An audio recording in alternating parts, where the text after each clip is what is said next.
ಬೆಳ್ಳಂಬೆಳಿಗ್ಗೆ ಗಂಡ ಹೆಂಡತಿ ನಡುವೆ ಜಗಳ ಉಂಟಾಗಿ ಈ ಜಗಳ ತಾರಕಕ್ಕೇರಿ ಪತಿ ಪತ್ನಿಗೆ ಹೊಡೆದ ಪರಿಣಾಮ ಪತ್ನಿ ಸಾವನ್ನಪ್ಪಿದ್ದಾರೆ ಎನ್ನಲಾದ ಘಟನೆ ಬ್ರಹ್ಮಾವರ ತಾಲೂಕಿನ ಸಾಲಿಗ್ರಾಮ ಕಾರ್ಕಡ ಪಡುವಳಿ ಎಂಬಲ್ಲಿ ಶುಕ್ರವಾರ ಬೆಳಿಗ್ಗೆ 5 ಗಂಟೆ ಸುಮಾರಿಗೆ ನಡೆದಿದೆ. ಆರೋಪಿಯನ್ನ ಸಾಸ್ತಾನ ಗುಡ್ಬಿ ನಿವಾಸಿ ಕಿರಣ್ ಉಪಾಧ್ಯಾಯ ಎಂದು ಗುರುತಿಸಲಾಗಿದೆ. ಆತನ ಪತ್ನಿ ಜಯಶ್ರೀ ಮೃತ ದುರ್ದೈವಿ. 9 ತಿಂಗಳ ಹಿಂದಷ್ಟೇ ಕಿರಣ್ ಉಪಾಧ್ಯಾಯ ಹಾಗೂ ಜಯಶ್ರೀ ವಿವಾಹವಾಗಿತ್ತೆನ್ನಲಾಗಿದೆ.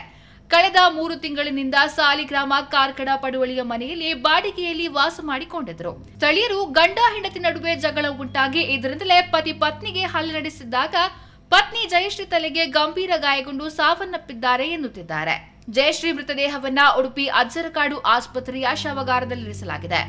ಅವರಿಗೂ ಮತ್ತೆ ಅವ್ರ ಹೆಂಡತಿಗೂ ನಿನ್ನೆ ನೈಟ್ ತಕರಾರಾಗಿದ್ದೆ. ಅಕ್ಕಪಕ್ಕದ ಮನೆಯವರಿಗೆ ಅದು ಸೌಂಡ್ ಕೇಳಿದ್ದು. ಮತ್ತು ಬೆಳಗಿನ ಜಾವ ಅವರನ್ನು ಮನೆಯವರನ್ನು ಹಾಸ್ಪಿಟಲ್ಗೆ ಆ್ಯಂಬುಲೆನ್ಸ್ನಲ್ಲಿ ಕಳಿಸ್ಕೊಟ್ಟಿದ್ದಾರೆ. ಆ ಸಂದರ್ಭದಲ್ಲಿ ಪೊಲೀಸ್ ಸ್ಟೇಷನ್ಗೆ ಮಾಹಿತಿ ಬಂದಿದೆ. ಅದನ್ನು ವೆರಿಫೈ ಮಾಡಿದ್ದಾಗ ಗಂಡಾಣೆ ಹೆಂಡತಿಯನ್ನು ಕೊಲೆ ಮಾಡಿದ್ದು ಕಂಡು ಬಂದಿದೆ. ಈಗಾಗಲೇ ಆರೋಪಿಯಾದ ಕಿರಣ್ ಅವರನ್ನು ಅರೆಸ್ಟ್ ಮಾಡಲಾಗಿದೆ.